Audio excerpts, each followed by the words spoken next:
Shalom. Kita bersyukur kita ada sebagaimana kita ada semua karena kasih karunia Tuhan. Pemeliharaan Tuhan berlaku dalam hidup kita semua sehingga kita ada dalam keadaan yang sehat. Bertemu kembali dalam ibadah ini dan kembali kita akan menyiapkan hati untuk mendengarkan firman Tuhan. Hari ini kita akan belajar bagaimana kita menjadi pribadi yang bertumbuh, menjadi pribadi yang unggul. Temanya adalah bertumbuh menjadi pribadi unggul.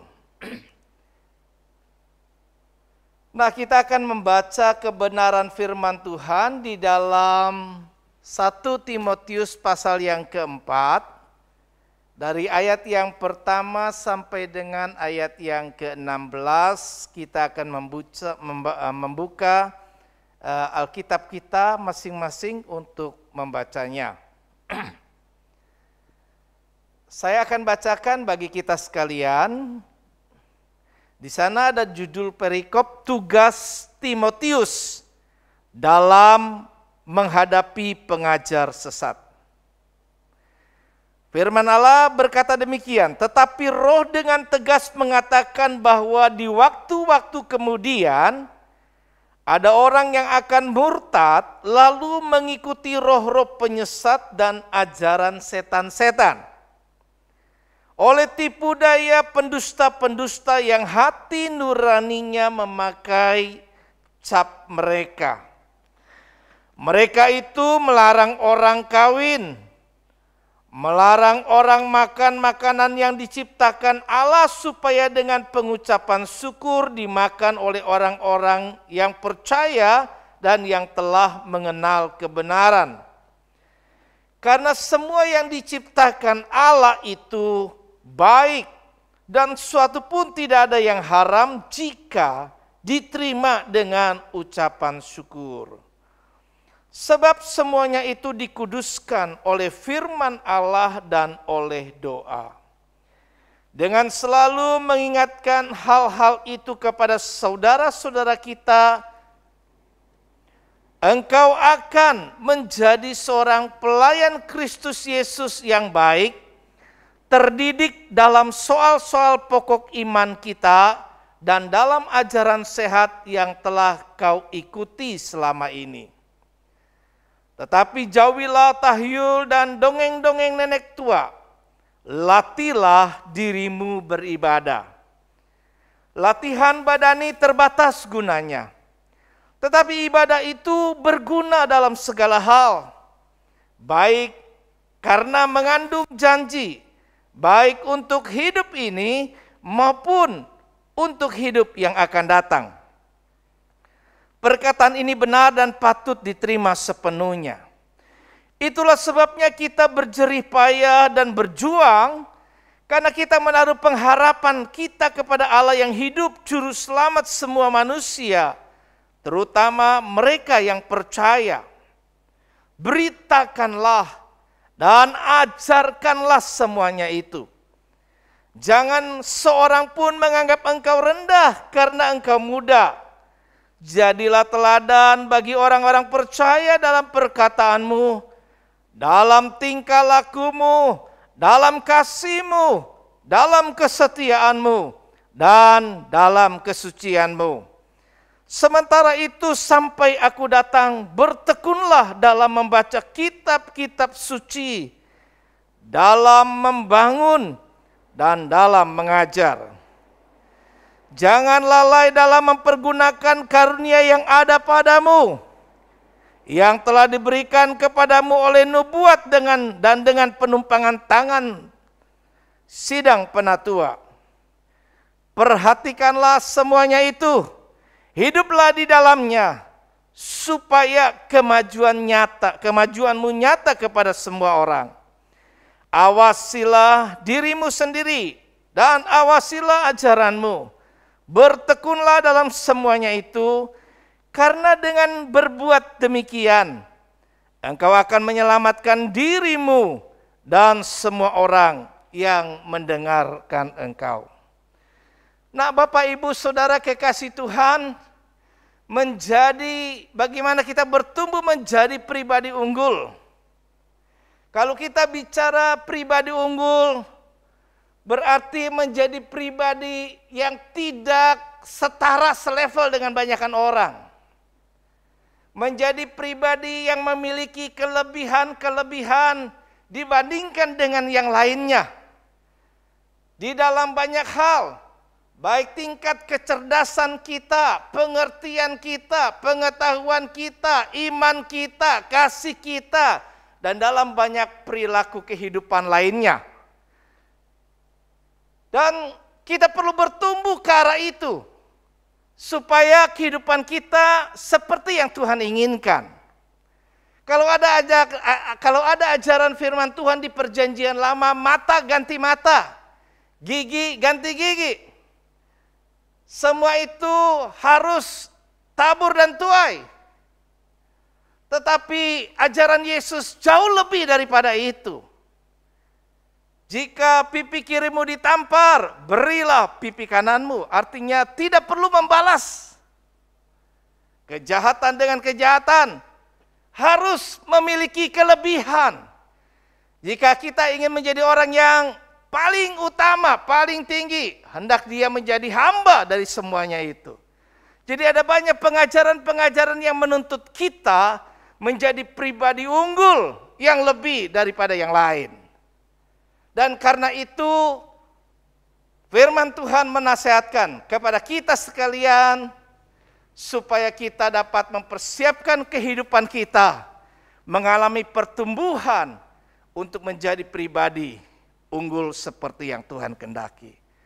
Nah, secara tegas di dalam bacaan kita bisa tegaskan kembali nasihat daripada Rasul Paulus kepada anak rohaninya Timotius. Di ayat yang ke-16 dikatakan, awasilah dirimu sendiri dan awasilah ajaranmu. Bertekunlah dalam semuanya itu, karena dengan berbuat demikian, engkau akan menyelamatkan dirimu dan semua orang yang mendengar engkau. Menjadi hal yang penting bukan saja kita berlomba-berlomba untuk terus mengajar orang dan membuat orang supaya bisa diselamatkan, tetapi kita lupa tentang diri kita sendiri. Adalah hal yang penting, pedang bermata dua firman Tuhan itu untuk yang lain dan untuk hamba yang menyampaikannya. Demikian Paulus mengingatkan kepada Timotius, mengingat di masa itu ada banyak pengajaran-pengajaran sesat, ajaran-ajaran yang mempengaruhi banyak jemaat Tuhan. Dikatakan pada 1 Timotius pasal 4 ayat yang pertama tadi sudah kita baca, bahwa ada banyak ajaran-ajaran setan. Ada banyak aturan-aturan yang tidak berdasar sesuai kebenaran firman Tuhan. Dan karena itu perhatikan, apakah kehidupanmu sudah dipengaruhi dengan hal itu? Dan apakah kemudian karena engkau dipengaruhi dan engkau mengajarkan orang lain juga dalam ajaran yang salah? Jangan sampai menyesatkan dan engkau tersesat. Ini hal yang penting. Timotius adalah seorang pemuda yang bertumbuh menjadi pribadi unggul. Karena hidupnya memberi dampak yang baik bagi lingkungan di mana dia ada, bagi komunitas di mana dia tinggal. Di dalam Kisah Para Rasul 16 ayat yang kedua kalau kita baca, bahwa Timotius dikenal sebagai pribadi yang baik. Di Listra, di Ikonium, banyak orang dikenal. Siapa orang mengenal kita? Seperti apa? Apakah orang mengenal kita sebagai orang yang baik atau orang mengenal kita sebagai orang yang jahat? Apakah orang mengenal kita dalam perkataan-perkataan kita adalah orang yang kita kenal dan ingat terkesan bahwa dia orang yang begitu baik dalam perkataannya, dalam perilaku sikapnya, dan dalam banyak hal lain kehidupannya. Bagaimana kita dikenal oleh orang lain? Timotius dikenal sebagai pribadi yang baik dalam banyak hal. Bagaimana Timotius bisa menjadi pribadi yang baik? Ada seorang mentor, yang kuat pengaruhnya, yaitu Rasul Paulus. Rasul Paulus menjadi pembimbing rohani bagi Timotius. Di dalam surat yang pertama kepada Timotius, ia menuliskan banyak nasihat kepada Timotius. Bagaimana caranya ia hidup dan bagaimana caranya ia melayani. Berulang kali sering Timotius diajak bersama-sama Paulus dalam pelayanannya untuk mendampinginya. Paulus berusaha membagi hidupnya kepada Timotius agar Timotius dapat juga melihat apa yang ia kerjakan, kemudian mengalami pertumbuhan sehingga ia dipersiapkan menjadi pribadi unggul di antara semua orang percaya. Selain daripada Timotius, di dalam Alkitab kita juga bisa tahu ada pribadi unggul yang lain yang begitu mencolok. Kalau kita baca di dalam kitab Daniel pasal yang pertama, saya bacakan Daniel pasal pertama ayat 19 dan 20 mengatakan demikian.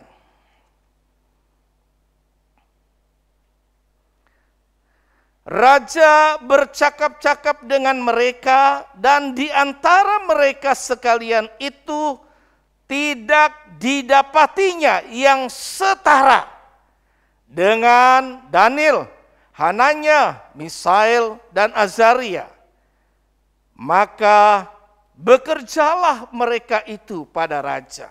Ayat 20, dalam tiap-tiap hal yang memerlukan kebijaksanaan dan pengertian yang ditanyakan raja kepada mereka, didapatinya bahwa mereka 10 kali lebih cerdas daripada semua orang berilmu dan semua ahli jampi di seluruh kerajaannya.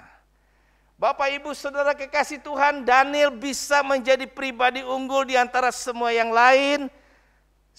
Sadrah, Mesak, dan Abednego pun demikian. Di dalam percakapan pemeriksaan, pemantauan, setelah sekian waktu dididik di dalam kerajaan, dengan beberapa orang, dengan ketentuan makanan yang diatur, supaya fisik perawakannya bertumbuh sempurna. Dan lebih daripada itu, ia cukup gizi sehingga perkembangan IQ-nya dapat juga baik. Namun Daniel yang telah terpatri akan kebenaran firman Tuhan yang diajarkan kepadanya, sama seperti Timotius yang terpatri akan kebenaran firman Tuhan yang ia terima. Maka dikatakan bagi Daniel, ia berketetapan hati untuk tidak menajiskan dirinya. Kenapa bisa demikian? Tidak terpengaruh dengan lingkungan, tidak terpengaruh dengan apapun juga. Karena ada satu kekuatan di dalam kehidupan kerohaniannya yang memampukan ia tampil menjadi pribadi yang unggul. Sehingga orang-orang dibandingkan dengan dia, tidak ada yang setara. Sekalipun hanya makan vegetarian, tidak ingin mabuk-mabukan minum minuman anggur, tetapi hasil karena ia sungguh-sungguh di hadapan Tuhan dalam imannya, maka ia mengalami pertumbuhan yang jauh lebih baik di antara orang lain. Tentu saya dan saudara juga memiliki kerinduan yang sama, agar kita dapat bertumbuh menjadi pribadi unggul yang membanggakan. Nah, bagaimana agar dapat bertumbuh menjadi pribadi unggul itu? Ada beberapa tips firman Tuhan yang tadi sudah kita baca. Yang pertama, tentu penting supaya kita bisa menjadi pribadi yang bertumbuh, menjadi pribadi yang unggul, maka kita perlu terdidik dalam ajaran sehat. 1 Timotius 4 ayat yang ke-6 mengatakan, dengan selalu mengingatkan hal-hal itu kepada saudara-saudara kita, engkau akan menjadi seorang pelayan Kristus Yesus yang baik. Menjadi pelayan yang baik. Ada banyak orang yang melayani tapi bukan menjadi pelayan yang baik. Kenapa? tidak terdidik dalam soal-soal pokok iman kita dan dalam ajaran sehat yang telah kau ikuti selama ini. Kita tahu Alkitab menyaksikan Timotius dari sejak kecil. Ia terdidik dalam ajaran pokok-pokok firman Tuhan sebagai seorang yang percaya kepada Tuhan. Neneknya Lois sangat kuat, memiliki iman yang teguh, pengajaran pokok-pokok dasar iman yang kuat. Sehingga neneknya menurunkan hal itu mengajarkan kepada anaknya Eunike. Eunike yang melahirkan Timotius, ibunya Timotius, juga mendidik anaknya dalam ajaran yang sehat, sehingga anak ini bertumbuh di dalam pokok-pokok iman Kristen yang benar. Nah, terdidik dalam pokok-pokok iman yang benar, terdidik dalam ajaran yang sehat ini menjadi sangat penting, teristimewa saat ini kita semakin berada di ujung dari penghujung zaman. Ada banyak pengaruh ajaran-ajaran yang berbeda-beda, doktrin yang berbeda-beda. Dan itu akan sangat mempengaruhi kita. Sampai nubuat firman Tuhan di akhir zaman kelak akan ada banyak orang yang menyesatkan. Sehingga dikatakan dan diingatkan sebelum hal itu terjadi. Jika ada orang yang mengaku saya Kristus, di ujung sana berdiri bersaksi, jangan percaya. Ada banyak tanda-tanda zaman yang telah membuktikan bahwa perjalanan kehidupan kita semakin mendekati masa akhir. Dan karena itu kita perlu mempersiapkan diri menjadi pribadi yang unggul di hadapan Tuhan. Nah, bagaimana caranya? Yang pertama tentunya benar-benar kita mau belajar terdidik dalam ajaran yang sehat. Kenapa penting? Karena input pengajaran yang kita terima itu akan sangat menentukan dasar keyakinan, akan sangat menentukan sikap hati, attitude kita, dan juga akan menentukan bagaimana nanti kita punya pola hidup, gaya hidup. Anak-anak remaja, anak-anak pemuda, setiap kita, generasi yang ada sekarang ini, akan menjadi generasi seperti apa tergantung input pengajaran firman Tuhan yang diterima. Sekarang apalagi pengajaran itu begitu bebas, banyak media massa, banyak diakses dengan internet, YouTube, dan banyak hal-hal yang lainnya Mbak Google mengajarkan. Nah, semua yang ada di dalam media tadi, apakah dapat terjamin sebagai pengajaran yang benar? Belum lagi kita mendengar khotbah dari berbagai macam hamba Tuhan yang memiliki versi yang berbeda-beda dalam pengertian firman Allah. Ada bagian firman yang saya baca, ada orang yang mengajarkan Taurat, tapi dia mengajarkan Taurat, tapi dia sendiri nggak mendalami Taurat itu. Sehingga pengajarannya tidak memiliki dasar yang kuat. Mungkin guru-guru sekolah minggu menaruh benih kepada anak-anak. Sungguh ini adalah hal yang vital sekali. Anak-anak ditaruh satu database awal. Bagaimana pengajaran dasar apa yang diajarkan dengan kebenaran firman. Tapi kalau guru-guru sekolah minggu tidak memiliki dasar pengajaran yang benar-benar kuat dalam ajaran yang sehat, maka anak-anak bisa juga salah. Pengetahuan firman Tuhan harus cukup memadai. Pengetahuan kita yang benar akan Tuhan akan membawa kita mengenal dan mengalami Dia dengan baik. Dan ini menjadi hal yang penting dan serius di masa akhir zaman ini. Itu sebabnya kalau masih ada orang-orang yang mengidolakan pribadi-pribadi hamba Tuhan, salah. Karena harusnya kita mengidolakan satu saja, yaitu Yesus Kristus. Karena Dia pribadi yang sempurna. Satu ketika hamba Tuhan hebat sekalipun bisa menjadi jatuh. Dan kalau kita membiarkan hidup kerohanian kita bergantung kepada hamba Tuhan itu, kita menjadi pengikutnya bukan menjadi pengikut Yesus. Jelas keliru, salah. Ajaran tadi firman Tuhan telah menuliskan dalam Timotius, Paulus mengingatkan di masa itu bahwa hal-hal yang seperti itu sudah terjadi dulu. Dan hal yang terjadi di masa sekarang ini lebih dahsyat lagi. Karena penggenapan firman Tuhan pasti harus terjadi. Karena itu kita harus melatih diri untuk sering mendengar firman Allah. Karena firman Tuhan Roma pasal 10 ayat 17 kalau nggak salah. Iman timbul dari pendengaran akan firman Tuhan. Kalau kita dengar firman, firmannya yang mana? Bukan kata hamba Tuhan, firman. Firman itu di Bible, Alkitab kita. Ini firman yang murni. Sumbernya ini, yang diajarkan ini. Bukan yang diajarkan pengajaran lain.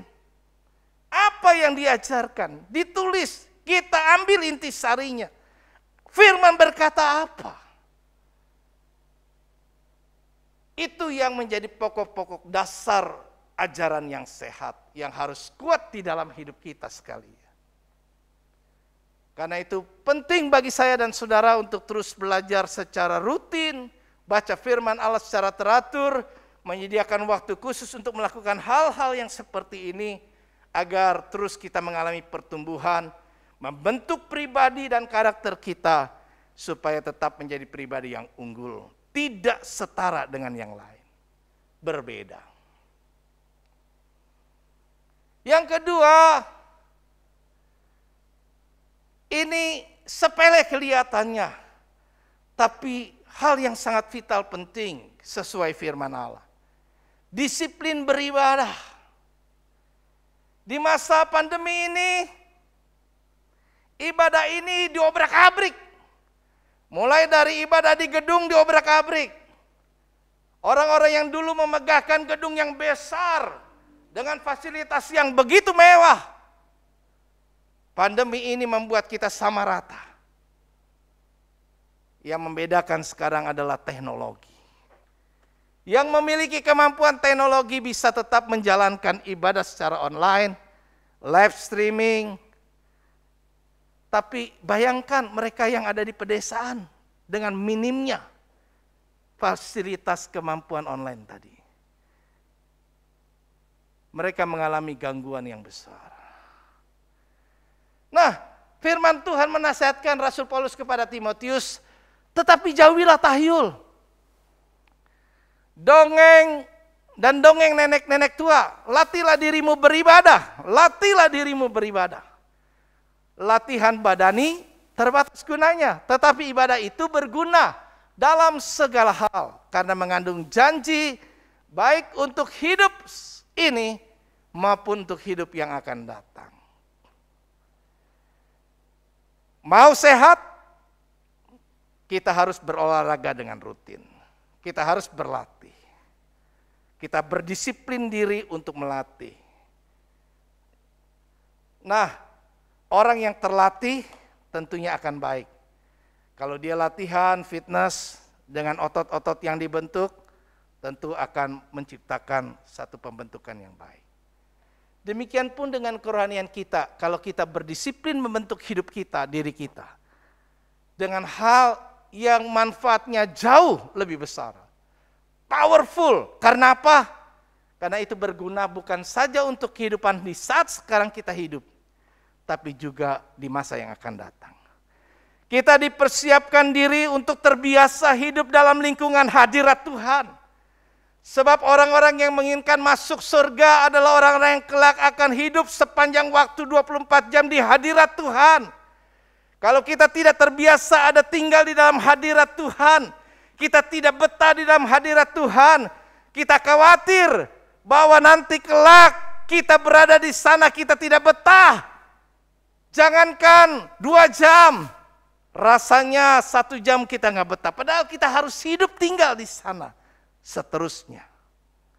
Jikalau kita menginginkan masuk surga. Karena itu kita harus latih diri dari saat sekarang ini. dan menjadi sebuah tantangan tersendiri buat saya dan saudara. Kita lihat tokoh Daniel pun sama. Saya bacakan di dalam Daniel pasal yang ke-6. Sesuatu yang terus diusahakan oleh setan adalah mendobrak ibadah orang. Orang-orang yang mau beribadah ini kalau bisa jangan. Kenapa? Karena dia tahu ibadah ini berguna. Daniel dalam pasal yang ke-6, kita akan baca dari ayat yang ke-6. Firman Allah berkata begini, maka berkatalah orang-orang itu, kita tidak akan mendapat suatu alasan dakwaan terhadap Daniel ini, kecuali dalam hal ibadahnya kepada Allahnya. Dalam hal ibadahnya kepada Allahnya. Orang-orang melihat Daniel itu begitu tekun beribadah, punya disiplin yang begitu tinggi. 3 kali sehari dia berdoa, menyembah, memuji Tuhan. Di ayat yang ke-11 dari pasal 6 itu. Ada satu keunggulan yang bisa tampak dari pribadi Daniel, yaitu dalam hal ibadah. Saudara mau menjadi pribadi yang unggul tapi tidak mau berlatih untuk menjadi orang-orang yang mau beribadah kepada Tuhan. Itu nonsen, bohong. Tidak akan bisa tercapai.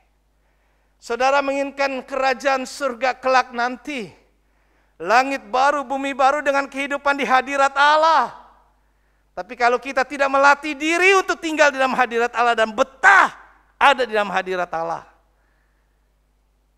itu tidak akan membuat kita berada di komunitas itu menjadi betah. Jadi yuk mari dari sekarang. Jauhi tahyul. Ada banyak orang Kristen, tapi masih tetap memiliki keyakinan-keyakinan yang lain. Tahyul, nenek tua, adat istiadat yang dipegang jauh lebih besar, yang dikritisi oleh Yesus. Jangan begini, jangan begitu, dan seterusnya. Nah, kita mau supaya disiplin ibadah, dari ibadah ini kita berlatih. Baik dari pujian maupun dengar firman Allah. Pengajaran-pengajaran. Kebiasaan untuk beribadah bukanlah sesuatu yang muncul dengan sendirinya. Namun sesuatu yang harus dilatih. Terus menerus. Saat ini rasanya kita memiliki keleluasaan untuk beribadah bebas di rumah. Saat live streaming seperti sekarang ini, kita bisa beribadah hanya menjadi pendengar. Saat pujian kita hanya menjadi pendengar seperti konser yang kita sedang dengarkan. Atau kita sedang setel rekaman video. Kita tidak terlibat di dalam ibadah. Kita tidak terlibat dalam pujian. Kita tidak terlibat dalam penyembahan. Kita tetap melaksanakan aktivitas-aktivitas lain. Kebiasaan-kebiasaan ini kalau terus berlanjut, saya khawatir satu ketika kita sudah terbiasa dengan hal-hal yang seperti ini. Saat kita kembali onsite, saat kita kembali apalagi nanti di hadirat Allah, kita nggak bisa terbiasa dengan melakukan hal itu. Wahyu menuliskan ke-24 tua-tua itu siang dan malam menyembah Tuhan. Berlutut, terus menyembah. Terus memuji. Kita tidak tahu aktivitas kehidupan kita nanti di sorga.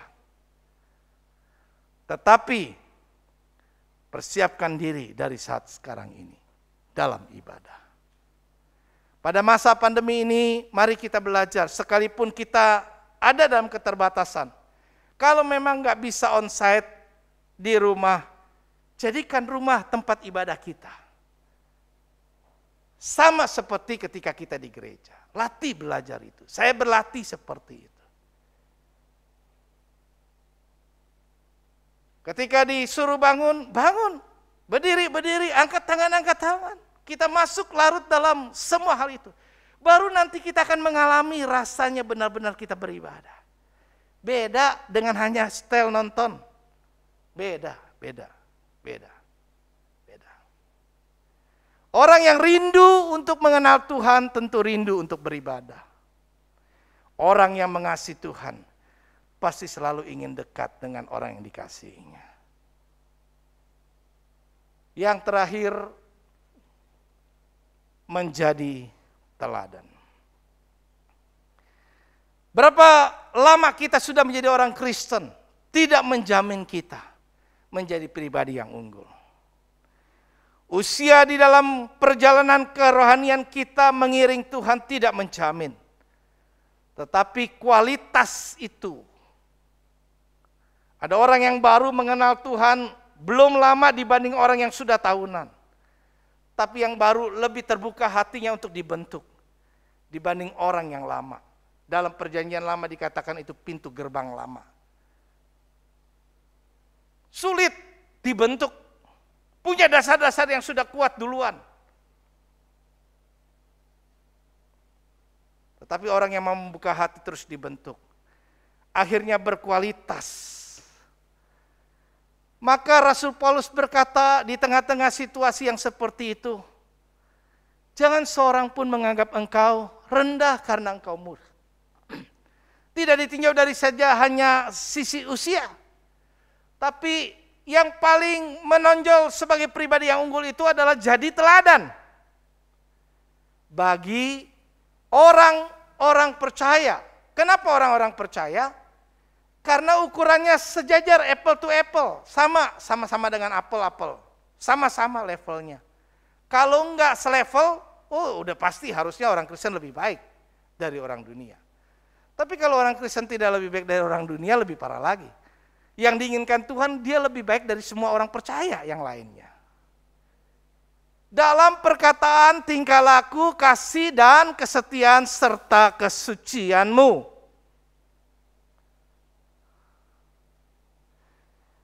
Mengetahui dan melakukan firman Tuhan adalah hal yang berbeda. Kita bisa hebat dalam pengetahuan. Kita bisa banyak hafal kebenaran firman. Tetapi praktek-prakteknya ini jauh lebih keras dan penting. Melakukan lebih penting. Berarti kita harus terus berlatih. Kebenaran firman yang diajar hanya akan semakin berakar kuat dan tidak akan segera dilupakan kalau kita berlatih mempraktekannya. Dengan mempraktekannya maka kita akan belajar hidup mengikuti pola hidup seperti Yesus. Sehingga pada akhirnya firman Allah, Yohanes menuliskan dalam suratnya bahwa jikalau engkau mengaku bahwa Yesus ada dalam engkau dan engkau ada dalam Yesus, engkau wajib hidup sama seperti Yesus telah hidup. Keteladanan Yesus bisa kita wujudkan juga di dalam hidup kita. Sehingga kita bisa juga menjadi teladan yang menampilkan pribadi Yesus di dalam hidup kita. Yesus hidup di dalam kita. Dan itu nampak dalam perkataan, perilaku, dalam segala pola gaya hidup kita. Dengan demikian orang lain akan melihat Yesus tidak jauh. Yesus tidak kelihatan, tapi dia bisa melihat dari orang-orang yang percaya kepada Tuhan. Bagaimana orang-orang yang percaya itu merefleksikan hidup, yang memberikan keteladanan. Kita nggak bisa berikan banyak hal. Legacy, warisan yang kita bisa berikan kepada orang lain adalah teladan. Timotius, puji Tuhan, berada dalam lingkungan keluarga yang memberikan teladan. Dari neneknya Lois, ibunya Eunike, kepada dirinya, dibina dengan pembina rohani. Terus dibentuk, sampai akhirnya kita berbagi hidup untuk menampilkan pribadi-pribadi yang dapat menjadi teladan dan patut diteladani. Orang yang menjadi pribadi unggul itu cenderung menjadi teladan, bukan mencari teladan. Kita nggak perlu cari orang lain, figur orang lain, terus menuntut orang lain harus begini dan begitu. Dan menjadikan itu menjadi alasan kita untuk menjadi orang yang lebih baik. Kamu sendiri nggak jadi lebih ini, nggak begitu. Nggak mencari alasan untuk hal-hal seperti itu. Tapi Rasul Paulus berkata, ikutilah teladanku. Kenapa dia berani mengatakan itu? Karena aku pun mengikuti teladan Yesus. Jadi mari sebagai orang yang mau bertumbuh menjadi pribadi unggul, kita mengerjakan apa yang disampaikan firman Tuhan. Yang pertama masih ingat, terdidik dalam ajaran sehat. Yang kedua, disiplin ibadah. Yang ketiga, menjadi teladan. Praktek. Jika kita melakukan ketiga hal ini, percayalah perjalanan kerohanian kita sudah on the track, makin bertumbuh menjadi pribadi unggul yang membanggakan Tuhan dan membanggakan semua orang. Tuhan Yesus memberkati kita semua. Amin.